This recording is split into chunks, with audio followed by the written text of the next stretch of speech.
కార్తీక పురాణము 20వ అధ్యాయం ప్రేక్షక మహాశయులకు నమస్కారాలు. నమో నమః. పునః కార్తీక మహాత్యం వదస్వముని పుంగవ సర్వపాప ప్రశమనం సర్వసౌభాగ్యకారణం. ఈ కార్తీక పురాణం సర్వసౌభాగ్యకారణం, అనేక విధాలుగా సౌభాగ్యాన్ని ఇచ్చినటువంటి పురాణం ఏదైతే ఉందో అది కార్తీక పురాణం మాత్రం. కావున ఈ కార్తీక వైభవాన్ని, కార్తీకాన్ని బట్టి వశిష్ఠ మహర్షి జనక మహారాజుతో ఈ విధంగా చెప్తున్నారు. ఏ విధంగా చెప్తున్నారయ్యా అంటే, పూర్వం అగస్త్య మహర్షి, ఆత్రి మహర్షి ఇద్దరు కూడా వాదోపవాదాలు కూడా జరుపుకుంటున్నారట. అనగా ఆ యొక్క అగస్త్య మహర్షి ఏమడుగుతున్నారంటే, ఏ పురాణము ఉన్నతమైనటువంటిది, ఏ పురాణము గొప్పదైనటువంటిది, మానవులకు సర్వసౌభాగ్యాలు ఇచ్చినటువంటి పురాణం ఏదైనా ఉందంటే ఏది ఉంది అన్నటువంటి విషయానికి ఆత్రి మహర్షి అడుగుతున్నారు. ఆత్రి మహర్షితో అడుగుతున్నారు అగస్త్య మహర్షి. ఆ అగస్త్య మహర్షి చెప్తుంటే ఇద్దరికి వాదోపవాదాలు జరుగుతున్నాయి. ఏది గొప్పది, ఏది గొప్పది, ఏది ఇది ఉంది అనగా, ఆత్రి మహర్షి వారు చాలా గొప్ప పండితులు. వారు చెప్పారు అంటే, మహర్షి బ్రహ్మ సాక్షాత్తు బ్రహ్మదేవుని యొక్క కుమారులైనటువంటి వారిలో ఉన్నటువంటి ఒకరు అగస్త్య మహర్షి, అలాగనే ఆత్రి మహర్షి. ఈ విషయాన్ని వశిష్ఠ మహర్షి వారు జనక మహారాజుతో చెప్తున్నారు. ఏం చెప్తున్నారు అంటే, అయ్యా అగస్త్య మహర్షి, త్రేతాయుగములో పురంధరుడన్నటువంటి గొప్ప రాజు పరిపాలించాడు, సూర్యవంశానికి సంబంధించినటువంటి వారు పురంజరుడు. ఆ పురంజరుడు అన్నటువంటి రాజు అయోధ్యా నగరానికి సుఖ సంతోషాలతో పరిపాలన చేస్తున్నారు, ఆనందాలతో పరిపాలన చేస్తున్నారు. వారి యొక్క అయోధ్యా నగరంలో ఉన్నటువంటి అంటే సామంత రాజులందరూ కూడా అయోధ్యా నగరంలో ఉన్నటువంటి అయోధ్యా నగరానికి సంబంధించినటువంటి ఏవైతే ప్రాంతాలు ఉన్నాయో ఆ ప్రాంతాలన్నీ కూడా సస్యశ్యామలముగా ఉన్నాయి. ఆ ప్రాంతంలో ఉన్నటువంటి ప్రజలందరూ కూడా ఆనందాలతో జీవిస్తున్నారు. ఆనందాలతో జీవిస్తున్నారంటే ప్రజలకు కావాల్సింది ఏం కావాలండి? కడుపుకు కావాల్సినటువంటి అన్నము కావాలి, ఉండడానికి గృహము కావాలి, కట్టడానికి బట్టలు కావాలి. అప్పుడే ఆనందంతోనే సంతోషంతోనే ఉంటారు. అనగా ఎవరు కూడా చెయ్యి చాపకుండా ఉన్నారు, ఎవరు కూడా దేహి అన్నటువంటి పదంతో ఉన్నారు. అనగా ఎక్కడ? అయోధ్యా నగరములో. అంటే రాజు ఎలాగైతే ఉంటాడో ప్రజా అలాగనే ఉంటారు. అందుకే యథా రాజా తథా ప్రజ అన్నారు.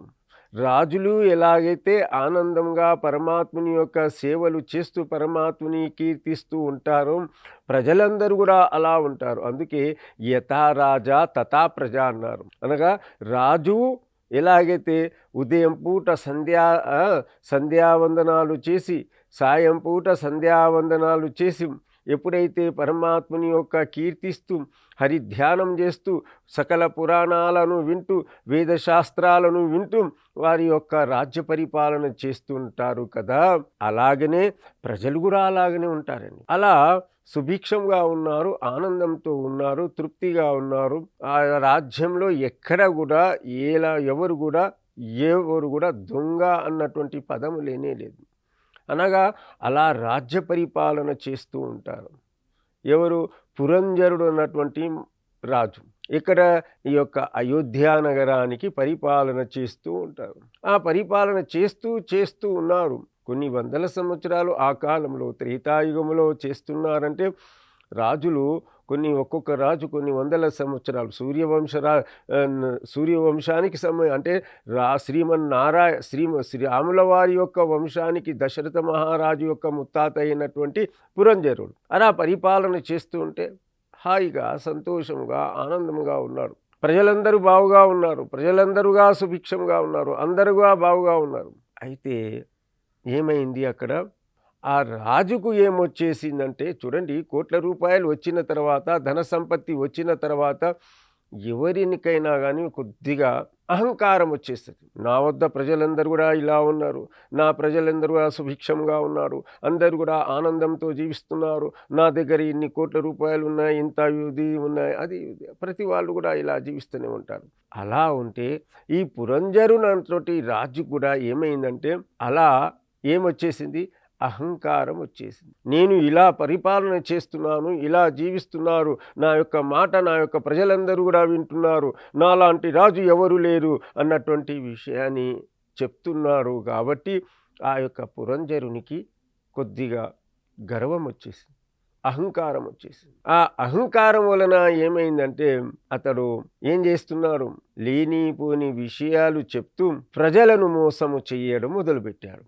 అహంకారం వచ్చేసింది కదా. మోసము చేయడం అంటే లేనిపోని మాటలు చెప్పేసి లేనిపోని విషయాల ద్వారా ఆ యొక్క పరమాత్ముని పూజించడము, కీర్తించడం మర్చిపోయాడు. ఇంతకుముందు చేసింది భగవంతుని పూజించాడు, కీర్తించాడు, బాగుగా ఉన్నాడు. కానీ రాను రాను ఏమైందంటే నేను ఉన్నాను, నాకన్నా మించినటువంటి వాడు ఎవరు లేడు అన్నటువంటి విషయానికి పురంజరుని యొక్క హృదయంలో మనస్సులో పడిపోయింది. ఆ యొక్క పురంజరుని యొక్క మనస్సులో పడిపోగానే అక్కడ తప్పులు జరగడం ప్రారంభమైంది. ఏం తప్పులు చేస్తున్నారు, దేవాలయాలకు సంబంధించినటువంటి భూములను నావే అంటే దేవాలయాలకు సంబంధించినటువంటి భూములు ఉంటాయి కదా, ఆ భూములు నావే నావే అంటే నాకు యొక్క సంబంధించినటువంటి నేను రాజరీకాన్ని పరిపాలిస్తున్నా కాబట్టి నా రాజ్యానికి సంబంధించినట్టు ఆ భూములన్నీ కూడా నావే. అంతేకాదండి, సద్బ్రాహ్మణులకు ఇచ్చినటువంటి ఏవైతే దాన ధర్మాలకు ఇచ్చినటువంటి ఏవైతే భూములు ఉంటాయో ఆ భూములన్నీ కూడా ఏం చేస్తాడు, తాను స్వహా చేసుకుంటున్నాడు. స్వహా చేసుకుంటున్నాడంటే అవి అన్నీ కూడా నావే అన్నటువంటి స్వార్థాన్ని ఉపయోగించుకుంటున్నాడు. ఎవరు, పురంజరుడు. ఇలా చేస్తూ చేస్తూ చివరికి ఏం చేసేవాడు, సద్బ్రాహ్మణులతో కానివ్వండి, మంచి పండితులతో కానివ్వండి, జ్ఞానపరమైనటువంటి గొప్ప వాళ్ళతో కానివ్వండి, నానా రకాలైనటువంటి ఏమి జరిగింది, మాటల ద్వారా ఆ యొక్క పలుకుల ద్వారా ఆ యొక్క ధనాన్ని గుంజుకోవడం ద్వారా చివరికి చాలా ఎక్కడ ఆ అయోధ్య ప్రాంతం అంతే కూడా హాహాకారం మొదలైంది. హాహాకారం మొదలైందంటే ఆ ప్రజలందరూ కూడా సుభిక్షముగా ఆనందముగా లేరు. అనగా ఆ ప్రజలందరూ కూడా ఆ కాలంలో ఎలా ఉన్నారు, పరమాత్ముని యొక్క పూజలు చేస్తున్నారు, శ్రీమన్నారాయణ యొక్క కీర్తనలు చేస్తున్నారంటే రాజ్యమంతా కూడా సుభిక్షముగా ఉంది, ప్రజలందరూ కూడా ఆనందాలతో ఉన్నారు. కానివ్వండి, ఎప్పుడైతే రాజు పరమాత్ముని యొక్క విషయాలను మర్చిపోయాడో, అనవసరంగా లేనిపోని విషయాలు చెప్పి ప్రజల వద్ద ఉన్నటువంటి ధనాన్ని లాక్కుంటున్నాడు, అలాంటి సందర్భాల్లో ఏమవుతుందంటే అల్లకల్లోలాలు జరుగుతుంటాయి. మానవులకు మర్యాద లేకుండా పోతుంది. సద్బ్రాహ్మణులకు కాల్చడం ప్రారంభమైంది. ఇలా అవుతుంటే ఇప్పుడు సామాన్యంగా మన యొక్క దేశంలో కూడా అలా కొన్ని సందర్భాల్లో జరుగుతూ ఉంటుంది, ఇతర దేశాల్లో జరుగుతుంది. అనగా చెప్పే ఇక్కడ అర్థం ఏంటి అంటే పురంజరుడు ఎలాగైతే, అందుకే చెప్పారు కదా, యత్ రాజా తథా ప్రజా, అంటే రాజుడు ఏ విధంగా మారుతారో అలాంటివి ప్రజలు కూడా అలాగే అయిపోతున్నారు. యథా రాజా తథా ప్రజా అనగా అలా అవుతే అక్కడ పరమాత్ముడు కూడా చూస్తున్నాడు. పరమాత్ముడు ఏం చేస్తున్నారు, పైవాడు కొన్ని సందర్భాలు ఇచ్చేస్తాడు, అన్నీ ఏది కావాలంటే అది ఇవ్వడానికి సిద్ధంగా ఉంటాడు. అనగా తాను పరమాత్ముడు ఏం చేస్తాడంటే కొంత ఇవ్వడానికి ప్రయత్నం చేస్తాడు, మళ్ళీ అతని దగ్గరనే పెట్టుకుంటాడు. ఓ సామాన్యమైనటువంటి తల్లి ఏం చేస్తుందంటే చిన్న పిల్లవాడు ఏడుస్తూ ఉంటే ఇలా తన యొక్క పిల్లవాడు ఏడుస్తుండని ఇలా కొద్దిగా పారేస్తుండు. మరి అదే పిల్లవాడు అమ్మా అని జ్ఞాపకం చేస్తే ఆ తల్లి ఆ పిల్లవాని దగ్గర పోతుంది. ఆ విధంగానే పరమాత్ముడైనటువంటి వాడు అన్ని విధాలా చూస్తూనే ఉన్నాడు. అక్కడ కాంబోజీ రాజు అన్నటువంటి వాడు, అంటే ఆ కాంబోజీ రాజు యొక్క సామంత రాజులందరూ కూడా ఏం చేశారు, అక్కడ ఆ యొక్క రాజ్యం పైన ఆక్రమణ చేశారు. ఆక్రమణ చేశారంటే అక్కడ మనకు ఏం లభిస్తుంది, అక్కడ పరమాత్మునికి సంబంధించినటువంటి విషయాలు చేస్తున్నాడు, పూజించాడు, కీర్తించాడు, సుభిక్షితంగా ఆనందంగా ఉన్నారు. ఆ యొక్క ప్రజలు మర్చిపోయారు, పురంజరుడు మర్చిపోయాడు స్వామిని కీర్తించడం, అహంకారం వచ్చేసింది, గర్వం వచ్చేసింది. మరి ఎవరు? కాంబోజీ రాజు అయినటువంటి రాజు ఈ యొక్క అయోధ్య పైన ఏం చేశాడు? దానిపైన రాజ్యం పైన అటాక్ చేశాడంటే ఆ యొక్క యుద్ధం ప్రారంభం చేయడానికి, ఆ యొక్క ప్రాంతంలో ఆక్రమణ చేయడానికి మొదలైనటువంటి విషయం ఇక్కడ మనకు ఈ యొక్క ఏది 20వ అధ్యాయంలో ప్రత్యేకంగా చెప్పారు. అనగా ఇక్కడ ఏంటిదంటే అనేక మంది ఏంటిది ఎలా అయ్యారు, అది ఇది అన్నటువంటి విషయాన్ని ఆలోచన చేస్తూ ఉన్నారు. అది ఇక్కడ ఎవరు చెప్తున్నారు ఇక్కడ అనగా అగస్త్య మహర్షితో ఆత్రి మహాముని ఈ విధంగా చెప్తున్నారు. అనగా దీని యొక్క అర్థం ఏంటిది? భగవంతుని నమ్మినటువంటి వాడు తప్పకుండా బావుగా ఉంటాడు. భగవంతుని నమ్మినటువంటి వాడు ఏనాటి కూడా చెడిపోడు. ఏనాటి కూడా చెడిపోడంటే భగవంతుని యొక్క కీర్తన చేసినటువంటి వాడు ఏనాటికి కూడా తాను చెడిపోడు. అది జరిగింది ఇక్కడ. ఏం జరిగింది? పురంజరుడు అన్నటువంటి వాడు తప్పకుండా ఆ పరమాత్మని కీర్తించాడు, ప్రార్థన చేశాడు. ఇప్పుడు చూడండి, మనము ఇళ్లల్లో కూడా మనం ఏం చేస్తామంటే కొన్ని సందర్భాల్లో జరుగుతూనే ఉంటుంది. ఏం జరుగుతుంది? కార్తీక మాసం వచ్చిందంటే ప్రతి వాళ్ళు కూడా శ్రీమన్నారాయణుని యొక్క సత్యనారాయణ వ్రతాలు చేస్తూ ఉంటారు. ఒక సంవత్సరం చేశారంటే తప్పకుండా ఆ సత్యనారాయణ వ్రతం మా యొక్క తాత ముత్తాతలు ఆ యొక్క సత్యనారాయణ వ్రతం ఈ యొక్క కార్తీక మాసములు చేస్తుండే వాళ్ళు కాబట్టి ప్రతి సంవత్సరం చేయాలన్నటువంటి సదుద్దేశంతోనే ఉంటారు. కానివ్వండి, ఒక సంవత్సరం చేయలేదనుకోండి, ఇంకో సంవత్సరం చేయలేదనుకోండి, వారికి దరిద్ర దేవత అంటుకుంటుంది. అలా సామాన్యంగా దరిద్ర దేవత అంటే తినడానికి తిండి ఉండదు. ఎలా ఉంటారంటే చాలా దరిద్రతతో బ్రతుకుతుంటారు. అనగా దీని యొక్క విషయం ఏంటంటే మంచి జ్ఞానంతో ఉన్నటువంటి వారు ఎలా అయితే మనకు పూర్వీకులు చేసినటువంటి ఏవైతే వ్రతాలు ఉన్నాయో ఆ వ్రతాలన్నీ కూడా ఈ విధంగానే చేస్తుంటారు. అనగా మన తాత ముత్తాతలు ఎవరైతే ఏ విధంగా అయితే పూజలు పునస్కారాలు చేశారో ఆ ప్రకారంగానే ఆ పూజలు పునస్కారాలు చేస్తుంటే దరిద్రత పోయి సుఖముగా ఆనందంగా బ్రతుకుతాము అన్నటువంటి విషయం మనస్సులలో పడిపోతుంది. కాబట్టి అలా చేస్తూ ఉంటాం. ఇక్కడ పురంజరుడు అన్నటువంటి ఉదాహరణ మనకిచ్చారు. అనగా పురంజరుడు అన్నటువంటి రాజు ఇలా చేశాడు అన్నటువంటి విషయానికి చెప్పారు. అగస్త్య మహర్షితో ఆత్రి మహర్షి ఈ విధంగా చెప్తున్నారంటే ఇది సామాన్యమైనటువంటి విషయము కాదు. ఈ కథ ద్వారా మనం ఏం నేర్చుకోవాలన్నటువంటి విషయం ఏంటిదంటే మనం తప్పకుండా ఈ యొక్క కార్తీక మాసములో ఈ యొక్క వ్రతాలను ఏవైతే చేసుకుంటూ వచ్చారో అలాంటిది మనం తప్పకుండా చేయాలన్నటువంటి విషయాన్ని చెప్పారు. తప్పకుండా అది చేసినప్పుడే మనం అందరం కూడా ఆనందముతో, ఉల్లాసముతో, సుఖముతో, సంతోషముతో ఉంటాం. ఒకవేళ దాన్ని తప్పిపోయామనుకోండి, అంటే పరమాత్ముని ద్వారా ఆ యొక్క భక్తుడైనటువంటి వాడు విభక్తుడైపోయాడనుకోండి. విభక్తుడైపోయాడంటే భగవంతుని మర్చిపోయాడనుకోండి.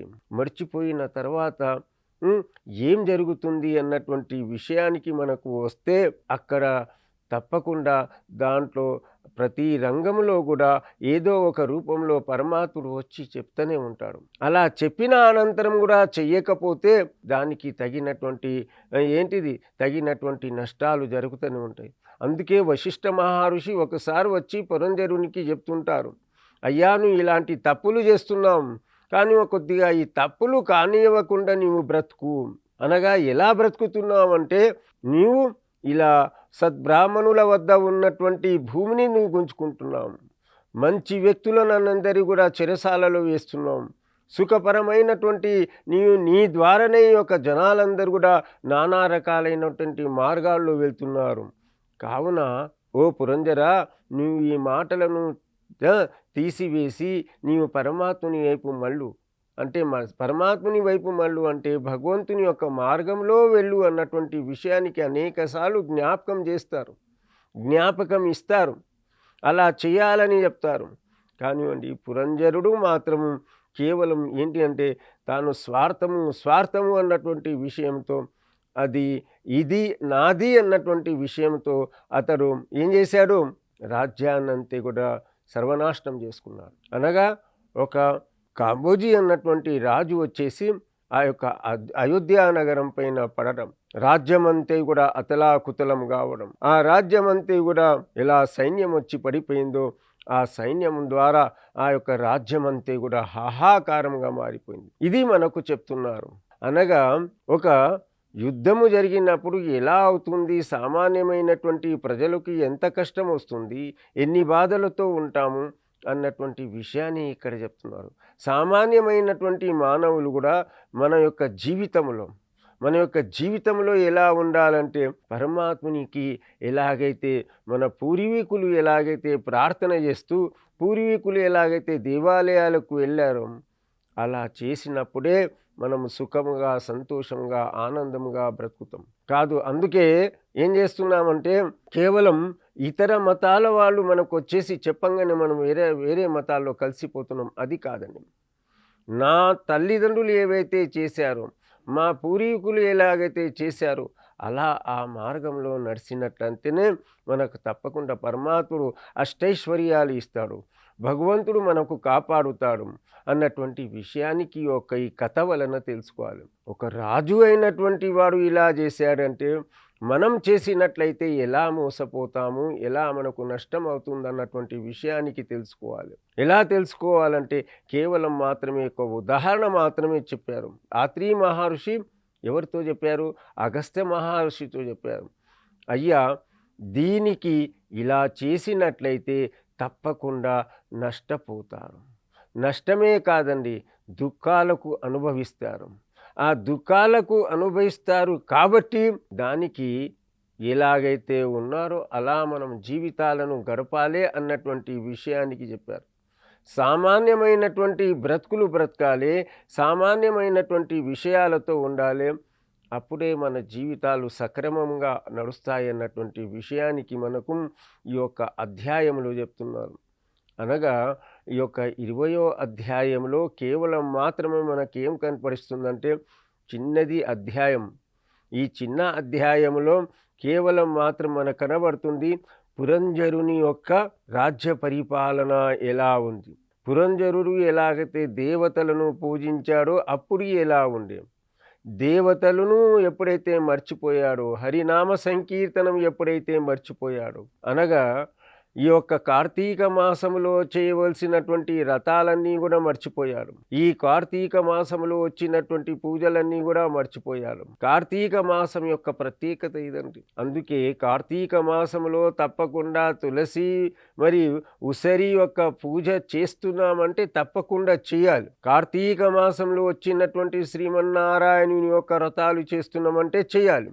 ఎందువలన చేయాలి అన్నటువంటి విషయానికి ఇక్కడ అదే చెప్పారు. మనము ఒకసారి చేసిన అనంతరం దాన్ని పరమాత్ముడు ఇచ్చినటువంటి ఫలితాలను ఏవైతే ఉంటాయో కృతజ్ఞతాపూర్వకంగా చేసి చూడండి. అనగా ఒక మాసంలో మనం ఇలా చేసామంటే తప్పకుండా దాని యొక్క ఫలితాలు రెండింతలు వస్తాయి. ఒక 100 రూపాయలు ఖర్చు పెట్టి శ్రీమన్నారాయణుని యొక్క రథము చేసామనుకోండి, ఆ రథంలో మనకు 4 రెట్లు ఆ యొక్క ఫలితాలు వస్తాయి. అనగా మనం ఎలా చేస్తే అలా పరమాత్ముడు మనకు 100% అధికంగా ఇచ్చినటువంటి వాడు కేవలం మాత్రం శ్రీమన్నారాయణుడు. అందుకే ఈ పురంజరుని యొక్క వృత్తాంతాన్ని ఇది చూసుకోండి, రాజ్యాలే వెళ్ళిపోతాయి. అనగా పరమాత్మునికి నమ్ముకొని నడిచినటువంటి వాడు సుభిక్షంగా, ఆనందంగా, సంతోషముగా ఉంటాడు. ఒకవేళ పరమాత్ముని వదిలేసి అటు ఇటు తిరుగుతూ ఉంటారు కదా, పరమాత్ముని యొక్క నామ సంకీర్తనము వదిలేసి ఎవరైతే పరమాత్మునికి మర్చిపోతాడో అలాంటి వాడు ఎలా అవుతాడంటే పురంజరుని యొక్క నగరం పైన ఎలాగైతే కాంబోజీ రాజు ఆక్రమణకు పాటుపడ్డాడో అలా అవుతారు అన్నటువంటి విషయానికి మనకు చెప్తుంది ఈ యొక్క 20వ అధ్యాయం. 20వ అధ్యాయం ద్వారా మనం ఎంతో నేర్చుకోవచ్చు. అనగా ఒకవేళ పరమాత్మునికి మర్చినట్లయితే, పరమాత్ముని యొక్క సాన్నిధ్యాన్ని మర్చిపోయినట్లయితే పురంజరుని యొక్క ఎలాగైతే రాజ్యము పోయిందో అలాగనే మన బ్రతుకులు కూడా పోతాయి అన్నటువంటి విషయాన్ని తెలుసుకోవాలి. బ్రతుకులు కూడా పోతాయి అంటే అన్నమో రామచంద్ర అవుతారన్నటువంటి విషయాన్ని తెలుసుకోవాలి. కావున భక్త మహాశివులారా, మనం ఈ యొక్క అధ్యాయం ద్వారా భగవంతుని ఏనాడు కూడా మరవకండి. ఈ భగవంతుని ధ్యానం చేయండి. ఈ కార్తీక పూర్ణమి రోజు, కార్తీక మాసము రోజు ప్రత్యేకమైనటువంటి దీపదానము చేసినటువంటి వాడు, నది స్నానము చేసినటువంటి వాడు గొప్ప ఫలితాలు పొందుతాడన్నటువంటి విషయానికి ఈ కార్తీక పురాణం 20వ అధ్యాయం దీనితో సమాప్తము అవుతుందంటూ సర్వే జన సుఖినో భవంతు. ఓం శాంతి శాంతి శాంతి.